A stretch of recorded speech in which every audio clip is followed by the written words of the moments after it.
Good afternoon, everyone.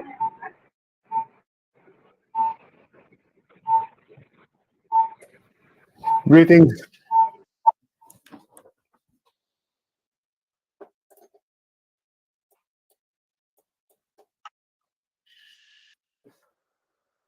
Good morning, good afternoon, good evening, Dr. Stephen. This is Dr. Good morning. the Principal of VS College of Pharmacy. He is our trustee, senior most trustee, Shri B.L. Bulani ji, the founder trustee for VS College of Pharmacy. Good afternoon. Greetings.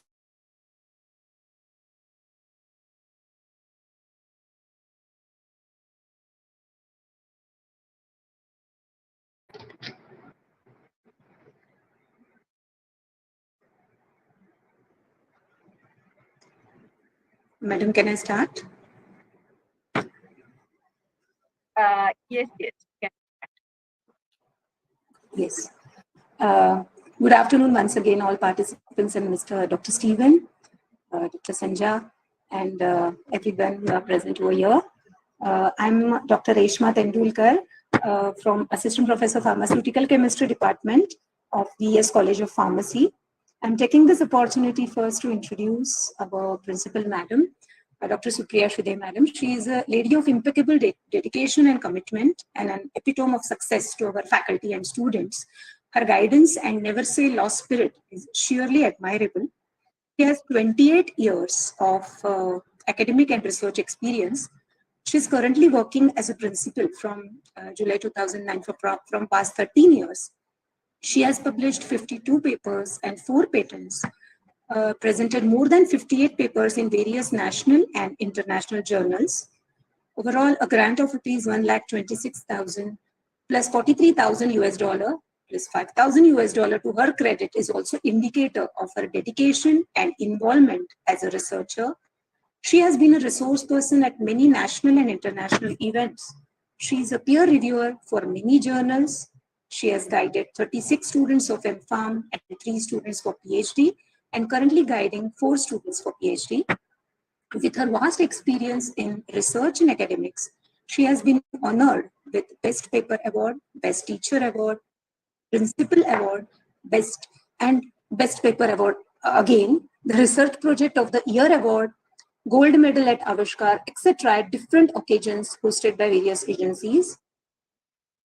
More we say about her still will be less. Above all, she is a hardcore teacher having passion for the teaching profession. I would now kindly request her to address the audience. Over to you, madam. Madam, you are muted. Thanks a lot for your kind words for me.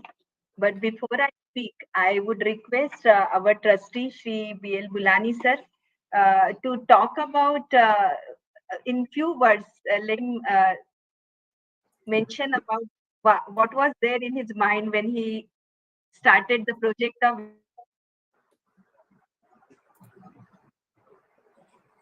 over.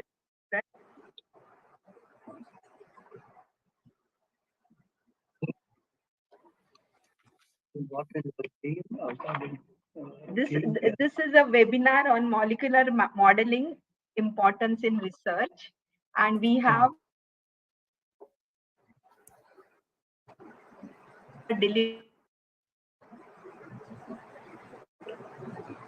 you something about VS College of Pharmacy and how did you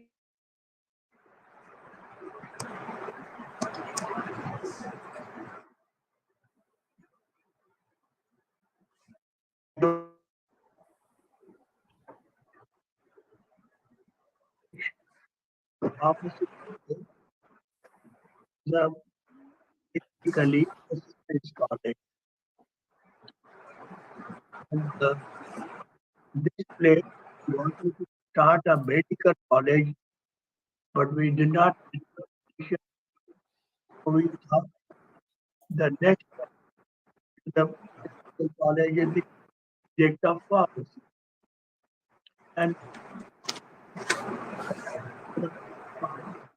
that we should have a college which should be really producing education with ideas and their knowledge that is acquired, they should of you if there's any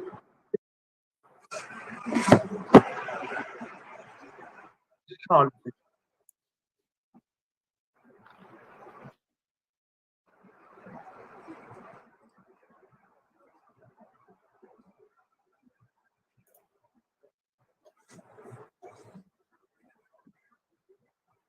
We have brought industry very dear to us. The pharma industry is very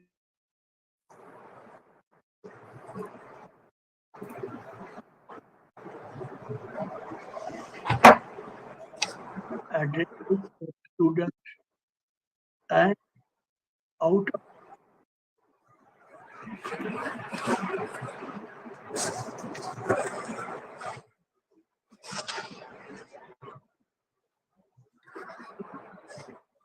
that is why it has become very, very good.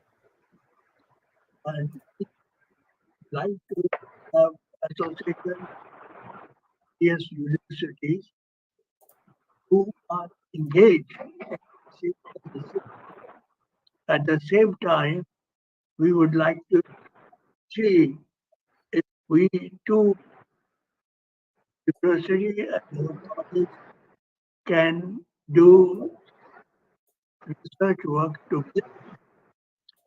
Our research work is also recently we got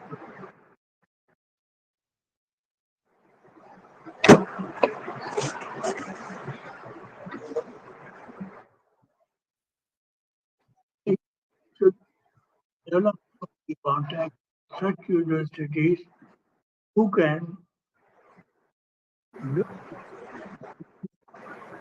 at the project and if they can for the same item can offer them jointly. So, thank you. This is what I have to say. Today, Lord. So, I request all the audience to kindly mute themselves. Reshma madam, would you please mute your speaker? Thank you. I would just take his words forward, and I would like to add something more to this introduction to VS College of Pharmacy. This college was started in 2007, and right now we are running programs for B Pharm, M Pharm, and PhD disciplines, and our programs are affiliated to University of Mumbai, and we have got some national level honors with us at the moment. There is a national level accreditation forum, National Assessment and Accreditation Committee, and this is supposed to be a very prestigious kind of audit. And very recently, we have received in our first site, which is supposed to be one of the highest for the colleges who have gone for it for the first time. As Shri Bulani sir mentioned, we are also very much active when it comes to our connections with the industry. We have a collaborative research center with US company Procter and Gamble in our own campus. And because of our other MOUs with the industries, there is a national level survey conducted by All India Council for Technical Education along with Confederation of Indian Industries. And they have ranked us among top 3 positions. That is, in 2021, we were ranked, 2018, we were ranked first. And in 2021, we have been ranked third position pan-India for our industry connects. Apart from that, our team is very actively involved in presenting publications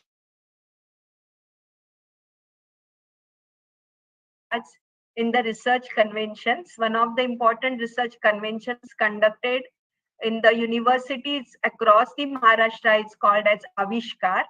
So in the Avishkar 21, our college has got the championship trophy for the best participation and maximum awards that were won by the college, our faculty members and their students put together. And as sir mentioned, very recently we have got 2 patents granted, of which the second patent was granted very recently, just 1 week back. So this journey is ongoing. We want to remain very active when it comes to our research and innovation ecosystem. And we would like to not only promote the research, but we would also like to promote the mindset of entrepreneurs of our students. And we would like to get in touch with universities like yours, who can be mentor for our students for their research, and who can also help in converting their ideas into good startup through your mentorship. So I'm very happy that we also have an incubation center in our VS, which is a standalone 7-story building. And I'm very happy that we are into a collaboration with your university, EDESCO board, and we welcome you for this particular session. And this is one of the initiatives to spread the knowledge and science across all students of university, then states and nation. And we are looking forward to you, Dr. Stephen, to hear from you about molecular modeling and its importance in research in drug discovery. Thank you so much. Thank you, madam. Thank you, madam. Now I would like to request our HOD, head of the department, Dr. Mushtaq Sheikh sir, to just brief about our department and research connectivity.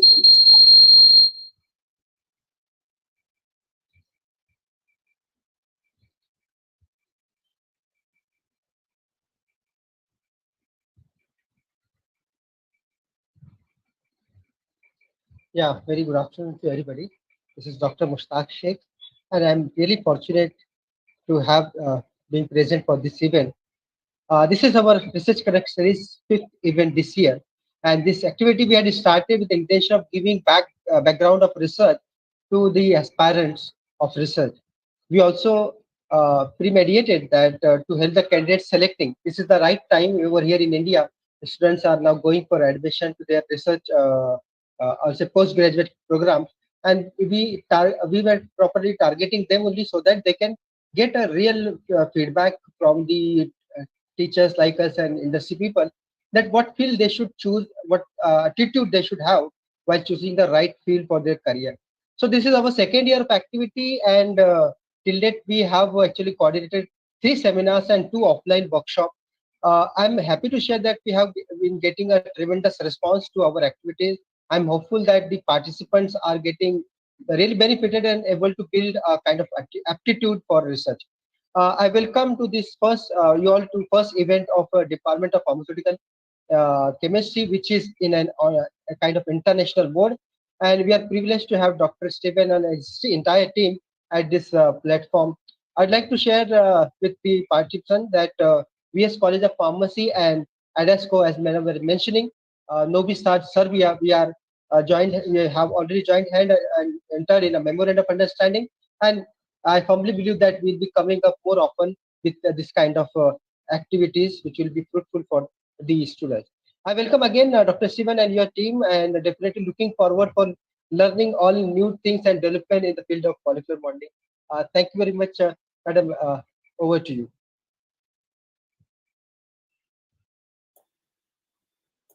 Now I would like to welcome our eminent guest, Dr. Stephen Amakovic, who is going to share his research knowledge he has gained through his years of experience. He is the board president of Association for the International Development of Academic and Scientific Collaboration, that is EDESCO. He currently works as an assistant professor at University of Novi Sad, Faculty of Sciences, Department of Physics in Serbia.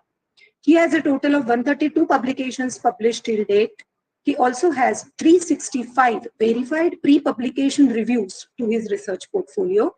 His immense research potential has led to more than 6,000 citations to his name. He has also been an integral part of various research projects and grants. He is also the co-founder and developer of an online software, Atomistica, which provides free online tools for carrying out numerous molecular modeling tasks. Dr. Amakovic has such an enriching research experience throughout his career. I hope he would share some of his research tips for our students. Westcop is truly obliged having you here with us, sir, squeezing us in your busy schedule and sharing your valuable information with us. It is truly an honor to have you here with us, sir. Now, over to you, Dr. Stephen. Thank you very much. Can you please just confirm that you can hear me? Yes, sir. Yes, sir. You're audible. Right, great. So thank you very much for these kind words. And I would also like to thank you for this really inspiring introduction about your reputed institution. We were very pleased to read the news about the accreditation that you have successfully gone. And we were also very pleased to read about your institution and to realize that you invest a lot into the education of your students. So it is obvious that you provide really, really good chances for your students to be competitive on the market. And your connections with the industry also prove that, because learning a theory is one thing, and providing opportunities for your students is completely different thing. And we salute you for that. So thank you very much for having us. We were also very pleased to hear that you are engaged into the pharmaceutical chemistry, because that is an area which we are covering also from our own aspects. And we believe that molecular modeling can be very fruitful for your research. And I'm very, very pleased for this opportunity to share our insights into this vibrant research area. I will share now my screen. Please just confirm me that you can see my presentation.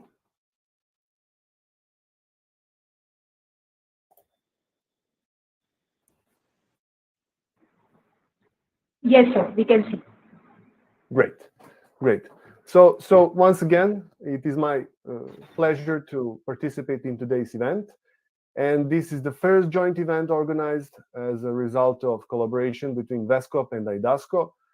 And I would really like to use this opportunity to sincerely thank Professor Dr. Reshma Tendulkar for initiating and organizing today's event. And I would also like to thank other colleagues from VESCOP for supporting the collaboration with IDASCO. So today's lecture is focused to the molecular modeling and the importance of this type of research in pharmaceutical sciences. As you have already mentioned, we have signed a memorandum of understanding on April 4th, and we all agree that we have common goals and tasks, and we believe that our research collaboration and collaboration in various academic areas is going to be fruitful. So thank you very much for having us and for organizing this event. So this is the short outline of today's presentation. First, I will say what is molecular modeling, and I will explain why do we need molecular modeling. Then I will introduce the basic workflow in molecular modeling, and then I will mention what are the computational methods of molecular modeling. We will be talking of just a little bit about quantum mechanics, molecular docking, molecular dynamics, and drug likeness. And then we will talk a little bit about tools for molecular modeling. We will mention what are the best tools for molecular visualization, which tools can be used for generating input files. We will mention some codes, and we will present some examples.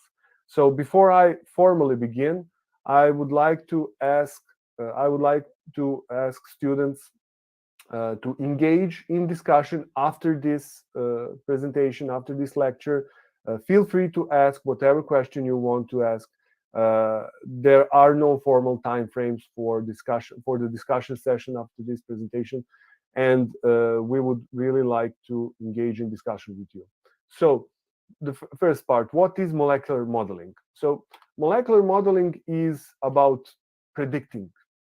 So we all know how important it is to have the power to predict things, and for example, people worldwide try to develop methods to predict our financial future. So we had currently we have this very interesting situation with the Euribor rates, and it would be great if we were able somehow to predict the jump in the Euribor rates, and then we would know whether we should take our bank credit loans or not. So it is very important to be able to predict things, and it is impossible to not mention right now the World Cup and the betting agencies are investing a lot of things and a lot of resources to be able to predict who is going to win this championship. So predicting things is very important, and that is what molecular modeling is about. It is in molecular modeling, we try to develop some model and then to analyze and predict and to obtain some information that we currently don't have. So let's say that I have a two-dimensional structure of some molecule, and because your institution is a pharmaceutical college, and we are going to deal with pharmaceutical molecules. So here I'm presenting an example of 2D structure of metoprolol, which is a known active substance present in many brand names. And so what if we can take just two-dimensional structure of that molecule, and what if we can analyze and predict various properties of that molecule, of that compound? So in other words, I'm starting from just structure, I'm performing some calculations, and then I'm receiving some concrete results that can help me to predict how my compound is going to behave in realistic conditions. So in molecular modeling, we have an input. That input is just a structure of our molecule, just a model. We perform calculations on that structure, and then we receive an output, and that output are our predictions about the properties of that compound. So we can say that molecular modeling is a branch of science where different properties are predicted just by knowing the structure of that molecule, or just by knowing the structure of that material. So in general, we can also deal with periodic structures, but because we are now focused on pharmaceutical compounds, we will deal with molecules in this lecture only. So why do we need molecular modeling? Well, we need molecular modeling because chemical space is vast. Nowadays, we can synthesize thousands, if not millions, of molecules, but we cannot experimentally investigate each and every synthesized compound. That is our challenge, because experimental investigation requires resources, requires time, and we cannot investigate and characterize in detail each and every compound we synthesize. So we are starting with a vast number of molecules, and we want somehow to narrow that, to narrow the number of molecules for further analysis, and we need some computational methods to reduce the number of molecules that we are actually going to investigate in detail. So we're starting with really huge number of molecules, and we end up with selected candidates that are going to be subjected to further analysis. And that is what pharmaceutical companies are doing all the time. They have to apply molecular modeling methods in order to receive the best candidates for their future research. So let's see, where is the place of molecular modeling in drug development process? This is something that is really very, very known to your students, I believe. This is the drug development process. This drug development process can be for example, downloaded from the agency, from the US Food and Drug Administration agency, the so-called FDA. This is the agency that is responsible for placing pharmaceutical products into the market in the United States. And these are the 5 main steps in the drug development process. So first we have discovery and development of active substances. Then we have preclinical research. Then we have clinical research. Then the FDA reviewers analyze the obtained results, and then they make decision whether that drug is going to be placed on the market or not. And then we have post-market safety monitoring. So where is the role of molecular modeling? Well, precisely in this first step, in the drug design and the synthesis and characterization. This is the part that cannot be performed efficiently without application of molecular modeling. So in these modern days, we cannot start our drug development process if we don't know how to perform various molecular modeling techniques. So we can say that it has a fundamental role. So where is the place of molecular modeling when we are talking about the size of the systems that we can investigate? So here is the molecular modeling. With molecular modeling, we are dealing with electronic scale and atomistic scale of materials. We apply quantum mechanical methods or molecular dynamics methods, and we can investigate processes that are lasting from femtoseconds to microseconds applying molecular modeling techniques. Other sizes of systems must be treated with other levels of theory, with non-molecular modeling levels of theory. So this is, in short, what is the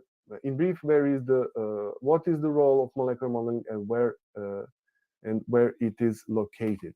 So what is the basic workflow in molecular modeling? Before we start with some practical examples, I would like to emphasize the fact that practicing molecular modeling is not hard at all.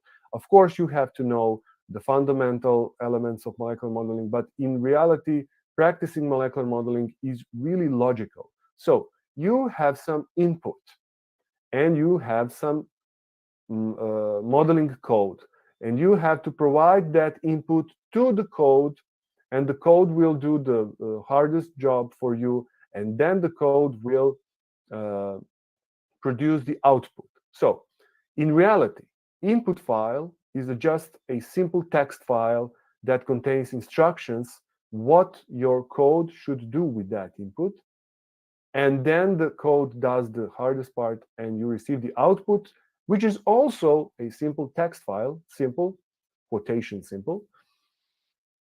And then you can subject this output file to post-processing tools and receive concrete results. For example, you can have the output file actually contains predictions about your compound. So let us see what are the methods of molecular modeling. Obviously, if we want to do something with this, with our input, we have to apply some kind of theory. And what types of theories are applied in molecular modeling? We can, since I'm a physicist, I like to start with quantum mechanics. So quantum mechanics is one of the methods that are applied in molecular modeling. Then we have molecular dynamics, we have also molecular docking, and we have drug likeness. These are just some fundamental methods of molecular modeling when we speak about pharmaceutical sciences. Of course, there are some other methods, but these are most frequently applied. And I placed these methods in this order, but it doesn't mean that that you will apply molecular modeling in this order. It also doesn't have to mean that you will apply all of these methods. For example, various research groups all over the world apply only one of these methods in their research when it comes to the development of new drugs. So it really depends on what you want to achieve when we speak about which method is going to be applied. Within our research group, we are applying practically all of these methods successfully, and and now I will mention what are some examples of results that you can receive by applying these methods. So let me start first with quantum mechanical methods. So what can be studied with quantum mechanical methods with reference to pharmaceutical sciences? Well, first and foremost, we can predict the structure of our molecule. And when I say we can predict structure, I mean on the three-dimensional structure. Remember that we are starting with 2D structure, and after we apply quantum mechanical calculations, we can obtain the lowest energy conformer. We can actually obtain the 3D structure in which our molecule resides most of the time. So this is very important for the structural characterization. Besides structural properties, we can obtain information about the charge distribution within our molecule. This is extremely important if we want to know the reactivity of our molecule. So in this example over here, I have a MAP surface, MIP surface, and EP surface, the so-called molecular electrostatic potential surface. And the blue and red parts of this surface indicate the molecular sites with extreme values of molecular electrostatic potential. In other words, these blue and red parts of the molecule are the most reactive parts of this molecule, and this helps me to understand the overall the chemical reactions that my molecule is going to be involved in. We can also obtain information about the frontier molecular orbitals. This is also very important for the both general and local reactivity of our molecule.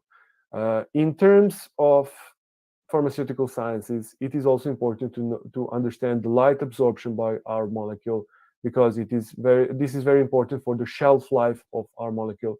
Another extremely important property that can be predicted with computational methods, applying quantum mechanical methods, is the sensitivity towards the auto-oxidation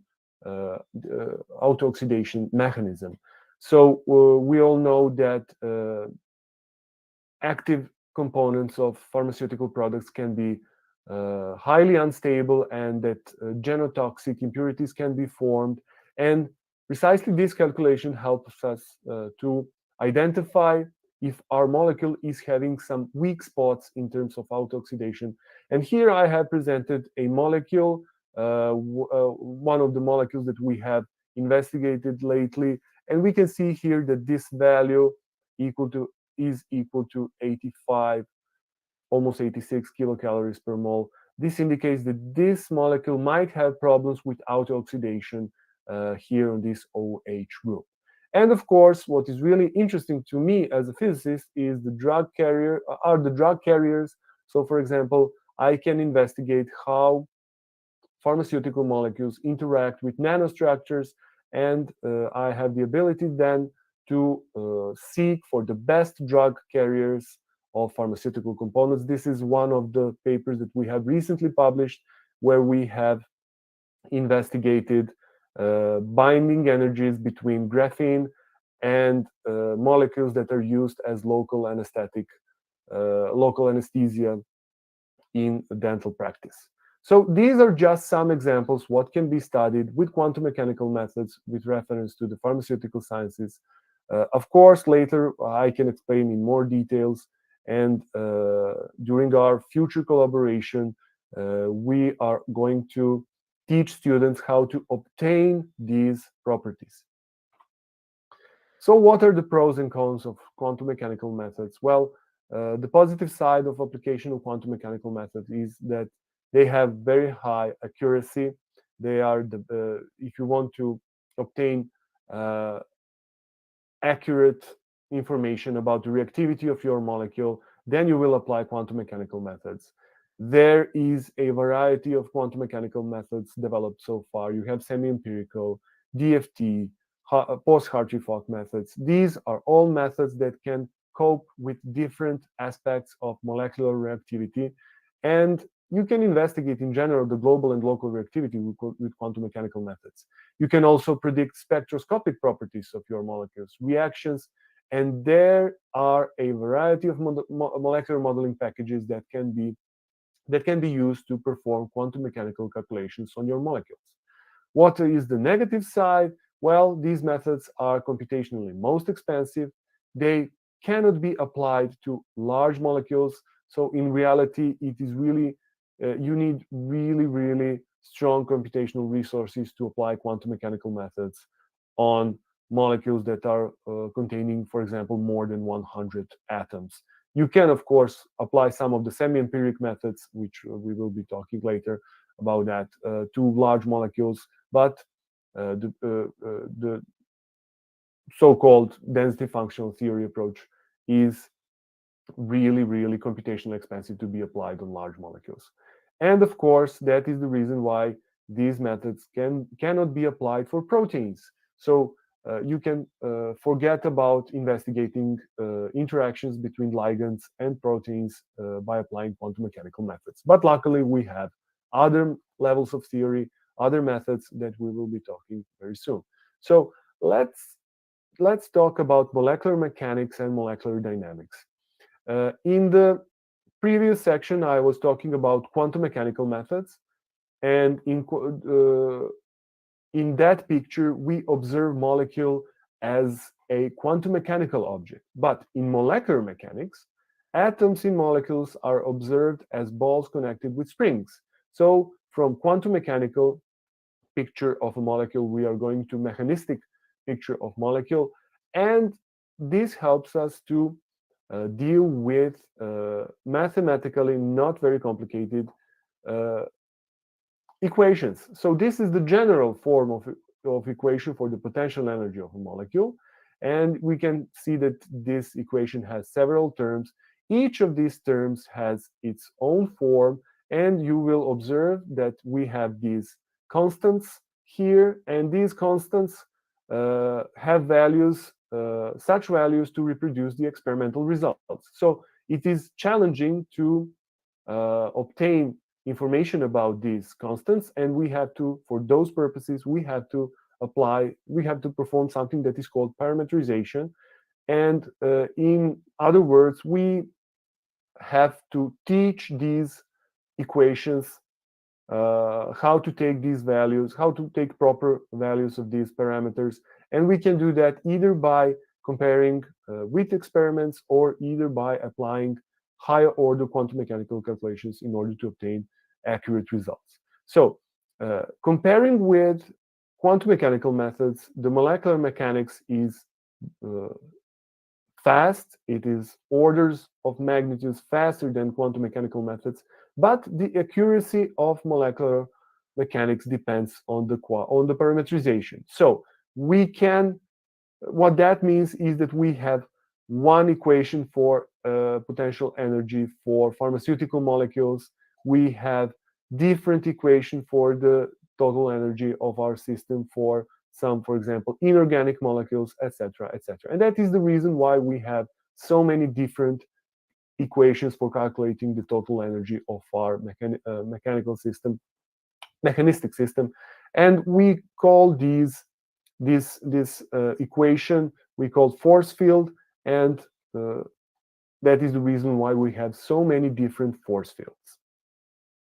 But what is good about molecular mechanics is that once we have this equation, we can perform molecular dynamic simulations. What that means is that time is divided into discrete steps, and for each that time step, we apply the Newton equation of motion for each and every particle in our system. So this is something that is known from general courses of physics. And for each time interval, we get the information about the forces that are acting on each and every atom. And in the next step, atoms are slightly moved. And after the molecular dynamic simulation, we actually receive information about the movement of each particle. And we call that type of information we call trajectory. Once we obtain the trajectory, we can analyze the motion of atoms, and then we can observe we can see how our molecules are interacting with other molecules. So another, just to repeat once again, that speed of calculation with applying force field molecular dynamics is really fast, and you can treat really large systems such as proteins interacting with ligands, applying molecular dynamics, and that means that we can investigate processes that are lasting even to nanoseconds. Of course, there is that downside that the accuracy depends on parameterization. So the previous slide is some fundamental setup of the molecular dynamics, but what our students interested in is what do I actually can receive by applying molecular dynamic simulation. So here is one example of molecular dynamics system. Here, one organic molecule is interacting with 5-fluorouracil, which is a known cytostatic pharmaceutical, and that system is surrounded by water molecules. So in quantum mechanical calculations, we would be having only one or two of these molecules. And in molecular dynamics system, here we are observing an example that contains nearly 3,000 atoms. 3,000 atoms. And that is a huge difference when we are talking about the size of the system. So because you are interested in pharmaceutical chemistry, the most likely is that you are going to be interested in performing molecular dynamic simulations where you have some kind of protein interacting with ligand. Here are some examples. What we have done in our research. We have been investigating fullerenol, which is a derivative of fullerene. It has OH groups around it, and the problem with practical applications of fullerene is that it has really poor solubility in water. But when the fullerene is decorated with OH groups, its interactions with water enlarge extremely, and we have proven that in this paper published in Physical Chemistry, Chemical Physics journal. So this is some nice example how molecular dynamics can be used for practical applications. Another practical application of molecular dynamics is, for example, the identification of excipients. This is very interesting. This might be very interesting for your students because we know that beside active components, pharmaceutical products also contain excipients, and these excipients are substances that improve, for example, stabilization, solubility, deliverability of active component, etc., etc. And each and every active component has its own excipient, and it can be quite challenging to decide which excipient to use for some active component. And of course, we can perform blind experiments, try with different excipients, but that is not practical. That would take a lot of time. But fortunately, this challenge can be coped with by applying molecular dynamics. So it has been established that active components and excipients have similar values of solubility parameter. Solubility parameter can be calculated using molecular dynamic simulations according to this equation. I'm not going to give details about this equation as that is not so important right now. What is important here is this example over here. We have calculated this solubility parameter for one of the molecules that we have studied for our colleagues precisely from India. And this molecular dynamic system consisted of 32 molecules. And this system was used for calculating the solubility parameter. And then the next task is to compare solubility parameter of that new molecule with solubility parameter of substances that are known to be good excipients. And PVP is one of the standard polymer excipients, and we can see that our molecule, our newly developed molecule, has solubility parameter very, very similar to that of PVP. So we can conclude that the best excipient for our new molecule is PVP. And then the next step is to try experiments by mixing our new molecule and the PVP excipient. Of course, these results clearly indicate that maltose and sorbitol shouldn't be considered as excipients for this molecule. So this is one nice example how molecular dynamic simulations can be performed in order to identify the best excipient for our active component. And this is something that we regularly calculate on molecules that we receive from our colleagues all over the world. Another great approach for studying interactions between proteins and ligands is the molecular docking technique. This technique is being applied all over the world by so many research groups, and for this method is also based on the molecular mechanics.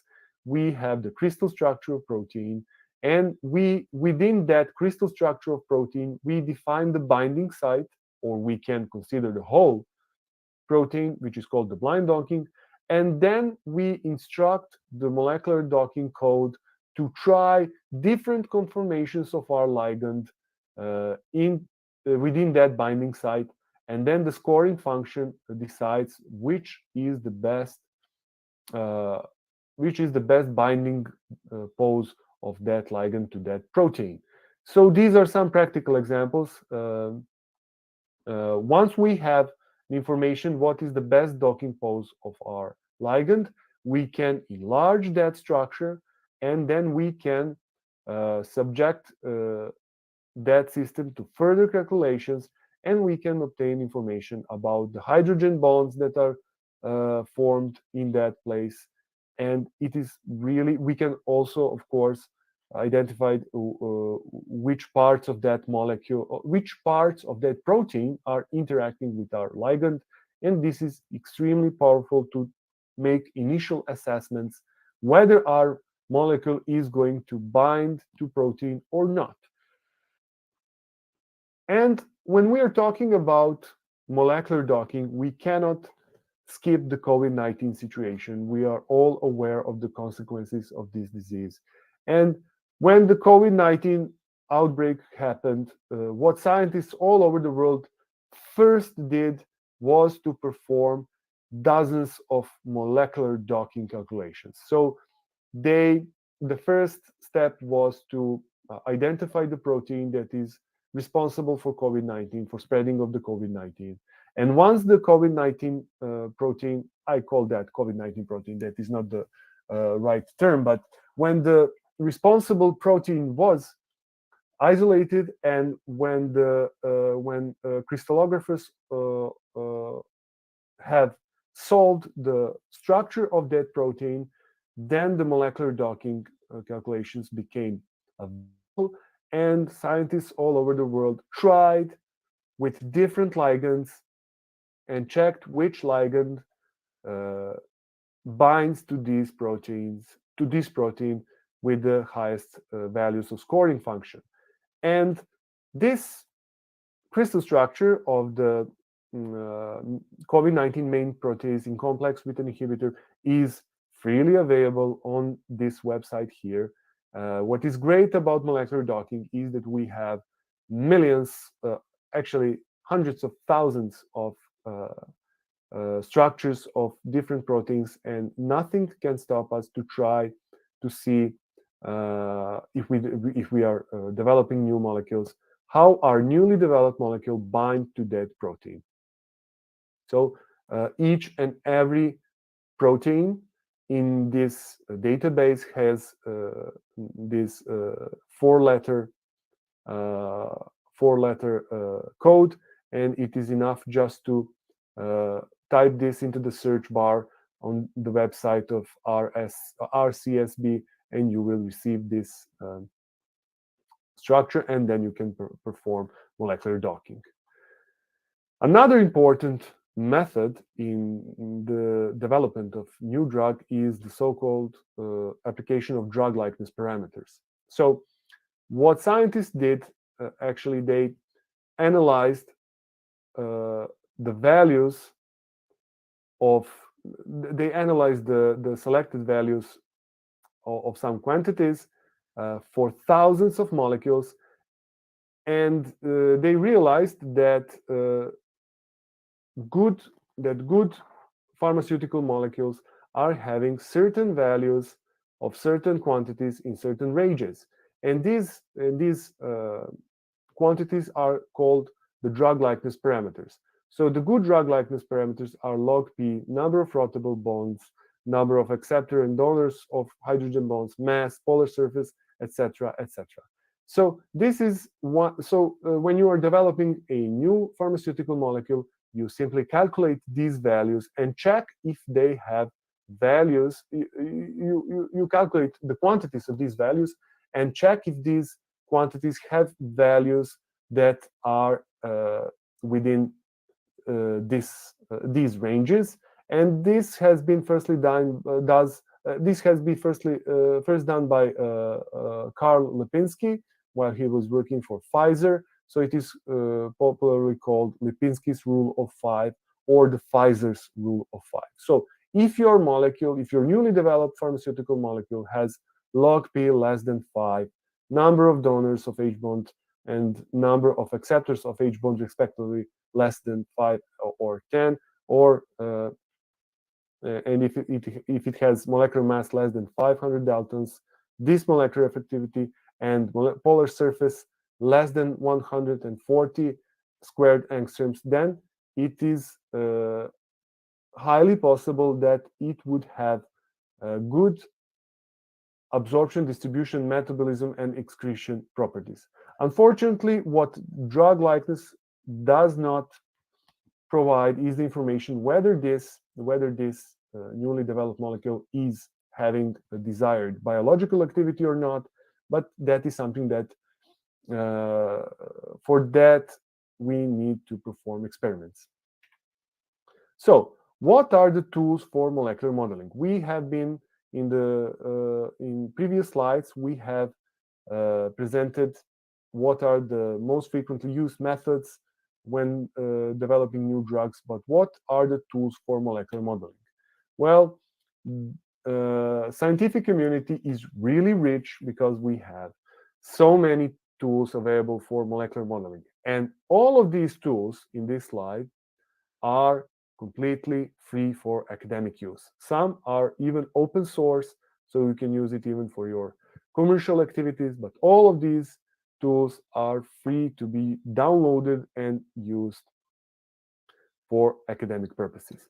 So we can divide tools for molecular modeling in three large categories, three large groups. For example, in the first group, we have tools to perform visualization, input generation, and post-processing. And all of these tools are great tools, and probably the best known is Avogadro, the famous software for molecular visualization, and it also has tools for generating input files for various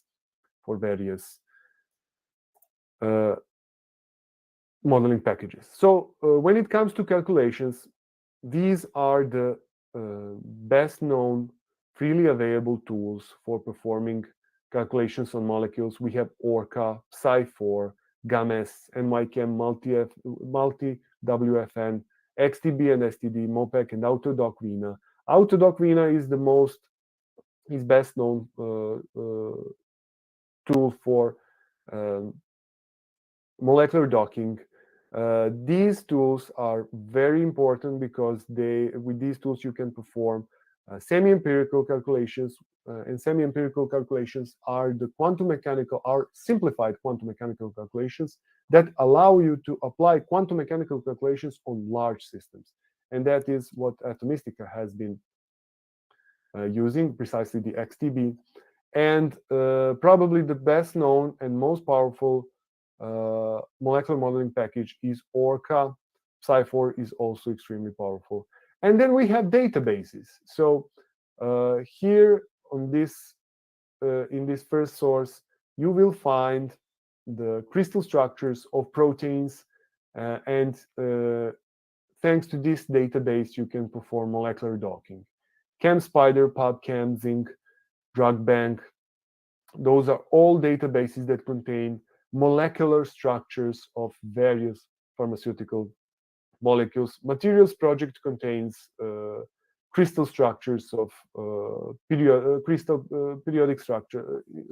Materials Project contains information about the structures of nanomaterials. This is also one great source for finding 3D structures of molecules. So when it comes to molecular modeling, very frequent question is how expensive is to apply molecular modeling? Well, fortunately, we have free tools, and these free tools are regularly used in scientific research. You will find thousands of research papers in strong journals with high values of impact factors where these free tools are applied.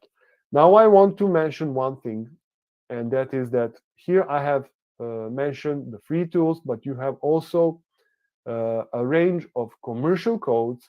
And don't get me wrong, I'm not against commercial codes. In fact, I am using a lot of commercial modeling packages. And if you want to have the efficiency, the fantastic graphical user interfaces, and you will definitely at one point in time purchase some commercial code that will help you to improve your results. But all of this, practically everything can be performed with free tools as well.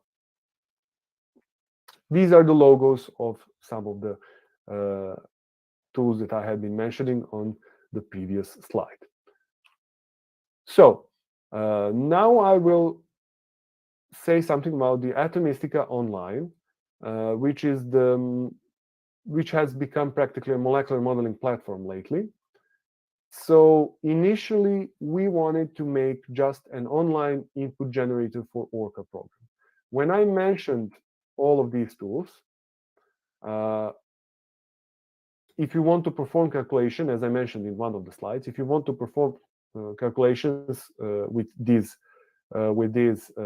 tools, you have to generate input files, and you can use some of these tools to make input files. But what was very interesting is that there is no online input generator for these tools, and that was a very important moment for us, because Sanya and I decided to make an online input generator for Orca program, because Orca modeling package is free for academic use and very frequently used.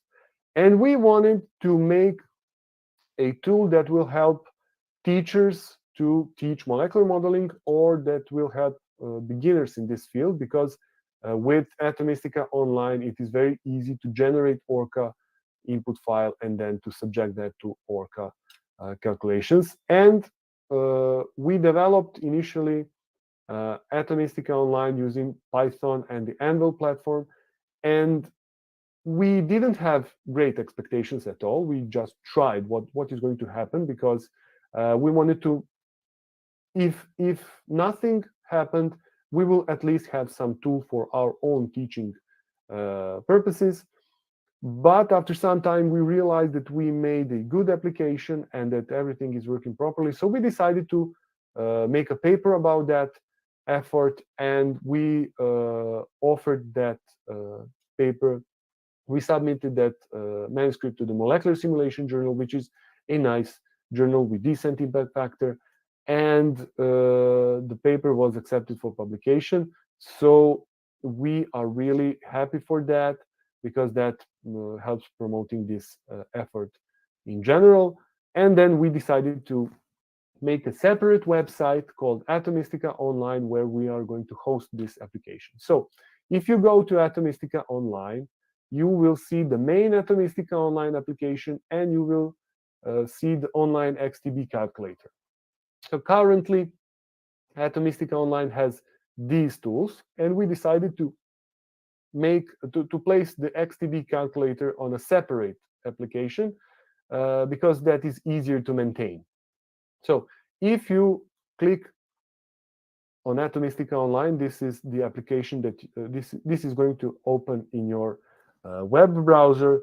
So on the left, you will see, on the left, you can see the tools that are currently available within Atomistica Online, plus the XTB Online calculator, which is placed on a separate application. So what is very interesting in Atomistica Online is this. What is interesting for the students of pharmaceutical colleges is the ADME calculator. This tool can calculate the drug likeness parameters for your newly developed molecule. So this is how it works. You only have to provide the structure of your molecule in the .mol format, or you can provide your SMILES sequence.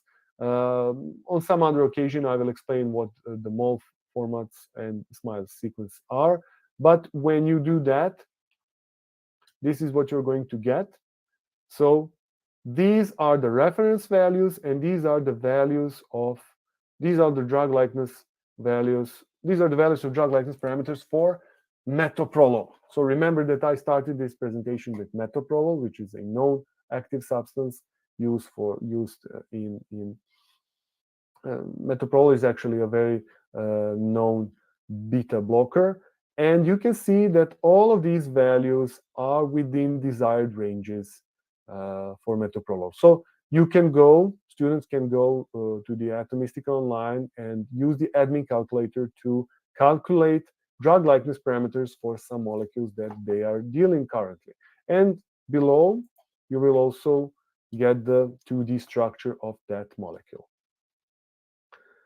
So here I have uploaded a molecule that is not intended to be used as a pharmaceutical molecule at all. And you can see that this molecule has total polar surface area equal to 0, while it should be 40 to 130. So this molecule obviously violates this prerequisite for ADME properties. Please keep in mind that ADME, the drug likeness parameters, tell you nothing about biological activity of that molecule. So what we have been recently doing regarding Atomistica Online is that we added this online XTB calculator. And the online XTB calculator uses the XTB program developed by the group of Professor Stefan Grimme from the University of Bonn in Germany. And XTB program is a fantastic program for performing semi-empirical quantum mechanical calculations. This means that you can use this tool to practically communicate with XTB program and to geometrically optimize your molecule. And what is great about semi-empirical calculations is that they are extremely fast, especially the program of Professor Grimme. It is extremely fast, and you can obtain the accuracy that is close to that of the DFT. So density functional theory approach is practically a standard in quantum mechanical calculations. It is seen as the best tool in terms of cost accuracy ratio, but the semi-empirical approach offers orders of magnitude faster calculations.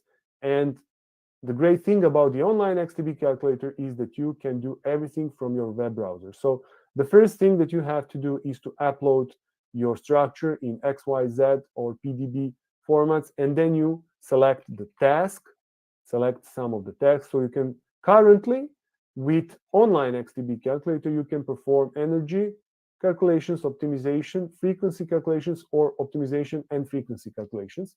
But in reality, XTB program of Professor Grimme can do so many things our program, our interface for that program currently covers just a fraction of the possibilities of the XTB program, but we are working hardly to implement all possibilities of XTB program and to make available to users to practically use the whole XTB program online. So you can also define the charge, define the number of ampere electrons, etc., etc. So first task is to select the task. Second, you have to choose the method. These are several different methods that can be used for example, energy calculations. And I will be speaking about this on some other occasion. You can invoke advanced setup and request calculation of some other properties that are important for understanding the reactivity of molecule. And here I want to present you one example. So this is the Avogadro molecular visualization tool. And this is, again, the structure of metoprolol, carefully picked just for you because you are all students of pharmacy. So we can see that we have some how to say unphysical we can see that we have some unreasonably long bonds between some atoms, and this means that this molecule is not geometrically optimized. In other words, this means that this molecule is not in its ground state. And to obtain a molecule in its ground state, we have to perform geometrical optimizations. And geometrical optimizations on states that are far from equilibrium can take a lot of time if you're using, for example, density functional theory calculations.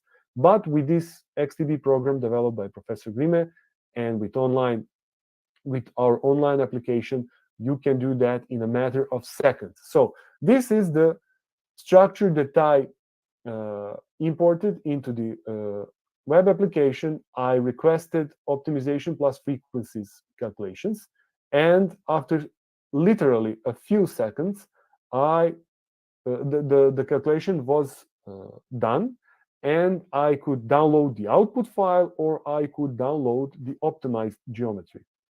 So if I download the optimized geometry and load that into the Avogadro, I can see that these bond lengths are now reasonable and that my molecule now is in its ground state. And that is extremely important because here I had unreasonably high bond lengths, long bonds, meaning that my molecule is not in equilibrium state, and you cannot perform other calculations on your molecule if your molecule is not in equilibrium. So the first step is to geometrically optimize your molecule. And once we optimized it, we can see that these bond lengths are now reasonable and they are in agreement with experimentally known facts. Now, I can use this structure for density functional theory calculations, and I can use Orca input generator to define and to generate the input file. For example, this is how the input file for Orca looks on that metoprolol structure. And once I generate this input file, I can download that input file, and then I can locally run Orca to obtain output, the geometrically optimized structure of metoprolol, but by using the DFT instead of the XTB calculations. And this is an example of the workflow. This is an example how you can perform your own calculations using nothing but your web browser. Of course, I just want to mention that you can use your web browser and Atomistica Online to generate this input file, but to perform Orca calculations, you cannot do that online. You have to perform it locally. But that is something that we will be dealing with you on some other occasion. and after some time you can inspect the output file generated by org. So this is the last slide of this presentation. I would like, before we open the comments and question session, I would like to mention these links. It would mean a lot to us if you would go to these social networks and support Aidasco and Atomistica Online. And now it is my pleasure to open the comments and question sessions. I'm addressing students right now the most. Please feel free to ask questions, and that's it. So, thank you, Dr. Stephen. So, it's really a wonderful session, I must say. Students and faculty, if you have any questions, you can ask directly or you can write down in the chat box.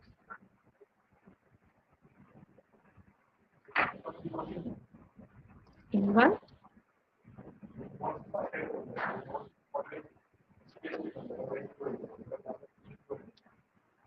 I hope like anyone is having any doubts or questions, if you can ask.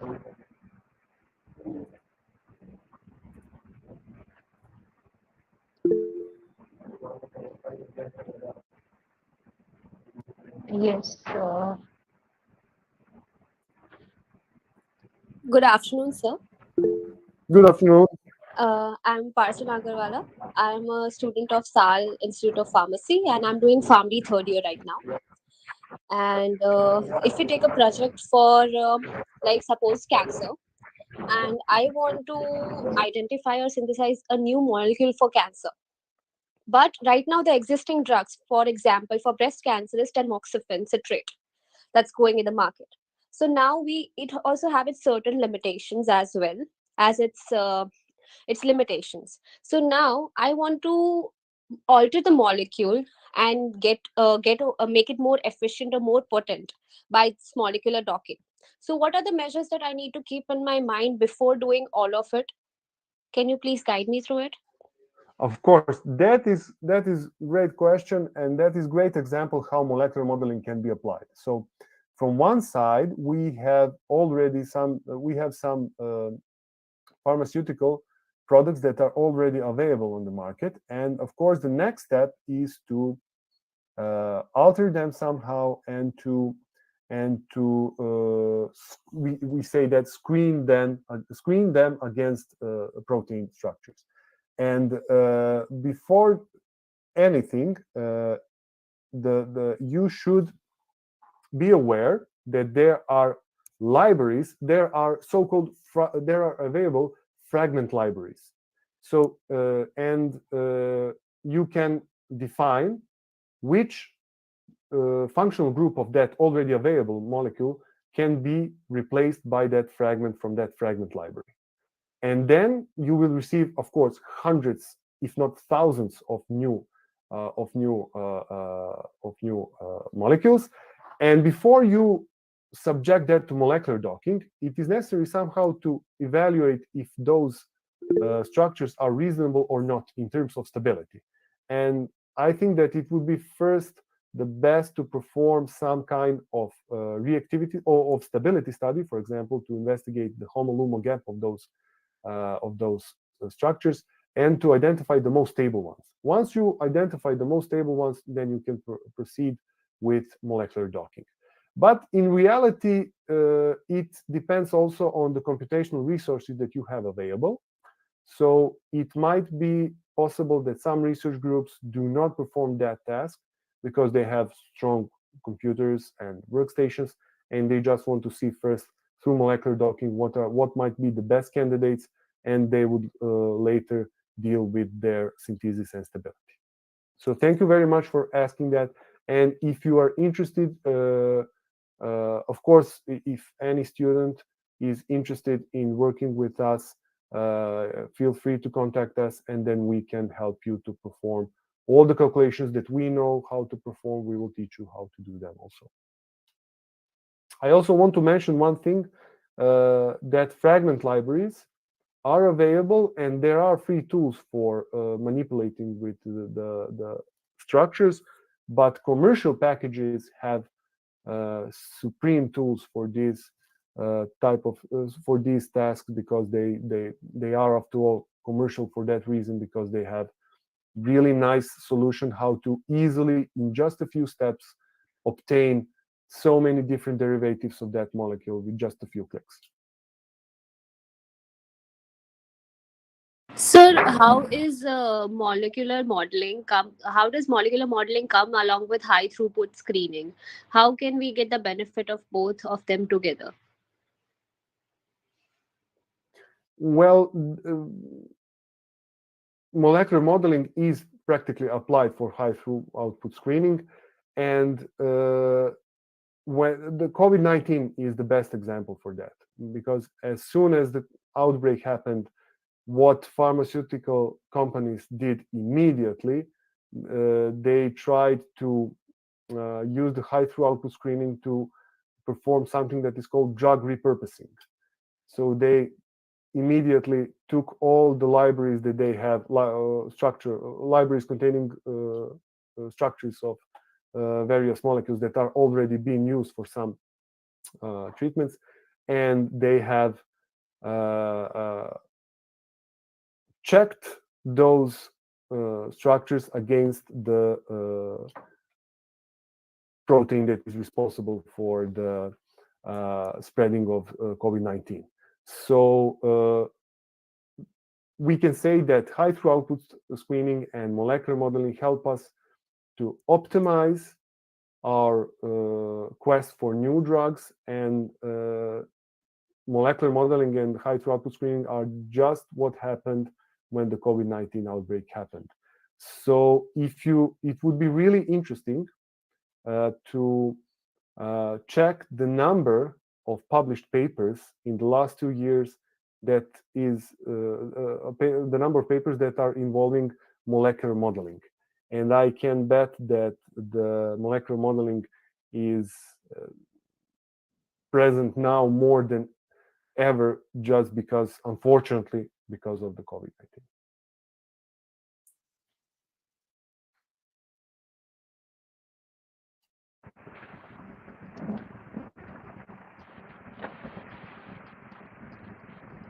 Yes, so there is one question from Gaurav Patil. He's saying he's working on graphene oxide-based drug delivery and want to know that will be the best fit method of molecular modeling for graphene oxide, as it seems to be bulk molecule. Yes, sir. Yes, thank you very much for that question. That is what I'm interested in most. As a physicist, I would like to design materials that are suitable for target drug delivery. And with graphene and pharmaceutical molecules, the situation is very interesting, because you can perform practically all of the mentioned methods. So you can perform quantum mechanical calculations to obtain accurate information about the binding. So that is one thing. And then you can apply, for example, molecular dynamic simulations to investigate the influence of temperature. So it is quite possible that drug release is different at different temperatures, and you can cope with that by applying molecular dynamic simulations. So that is very vibrant area, because you can perform, you can take the best from both worlds. Graphene is as a representative of 2D structures. Graphene is very popular now, but there are some other structures, 2D structures, 2D nanostructures, that are also becoming increasingly popular, and those are MaxScenes. So I am also suggesting you to check about that topic as well. But when it comes to this question particularly, I would recommend first to calculate binding energies using quantum mechanical calculations, and then to proceed with molecular dynamic simulations. What is great about graphene is that you do not have to perform periodic DFT structures, for example, because you can model the graphene surface as one large molecule that is also very, very present in published research papers.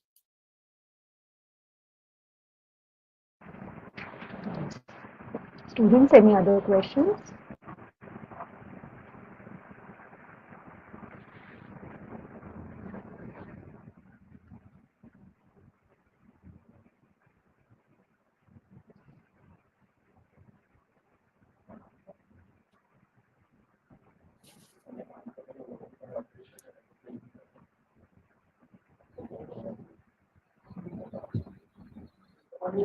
Okay. So this is really a wonderful session, I must say. Now I would like to request Dr. Mushtaq sir to say a few thanks. Thank you very much, Dr. Reshma, for giving me this opportunity to present vote of thanks. So, first and foremost, I would like to thank the management of PS College of Pharmacy and our beloved principal madam and trustee in charge, sir, for wholeheartedly supporting us. And this is their effort that we have gone to one level up and now collaborating with organization like IDESCO at the international level. I would like to thank IDESCO for coming forward and collaborating with us and uh, doing this such nice of activities, which can be really helpful for the students and research aspirants. The organizing team of both the institute, Dr. Reshma Tendulkar and her team, and Dr. Steven and IDESCO's team at Serbia, both are really appreciable for doing this job. And we could see almost 200 plus restriction from our end. I am not aware of what about at the other side, but I'm very hopeful and I know that will be getting good response there also. Dr. Steven, thank you that you introduced the audience about the molecular modeling, its principle, methods, and telling us that they are not difficult to learn and as well as to apply. You also highlighted that utility of quantum chemistry method, molecular mechanics method, and molecular dynamic method, even similarity search. And it is even then that not only the methods are applicable to drug discovery or drug molecule, but they can even be used to identify better experience. Uh, Molecular modeling is a huge subject in itself, and it takes really great efforts to concise it the way Dr. Stephen you have done. Thank you for sharing your knowledge and the resources which will be really helpful for the researchers as well as responding to the queries of participants. Lastly, I would like to thank the participants for overwhelming response again and making it to appear in the webinar. May the webinar helps you for the future endeavors, and this video will be of course available on the Westcop's YouTube channel for your future reference. I'd like to share the link for the feedback. Please do give your good feedback so that we can improve in future for the activities. Thank you very much for joining with us. That's all from my side. Thank you very much. Thank you very much for the kind words. I would like to invite students who are having questions to feel free to contact us and to ask whatever they want to ask. This was just part of the research activities that we are performing. From the experimental side, we are interested in the stability of these pharmaceutical molecules, and we are interested in application of nanomaterials for their degradation and removal from water resources, which is very important for the environmental protection. And feel free to ask questions. Thank you very much.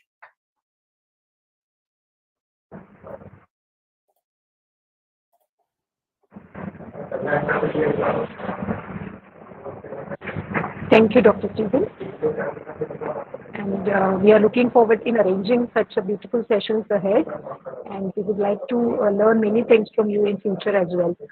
Thanks a lot. Thanks a lot, Dr. Stephen and your team. Thank you, sir. Thank you very much. Bye, everybody. Bye-bye. Bye, sir.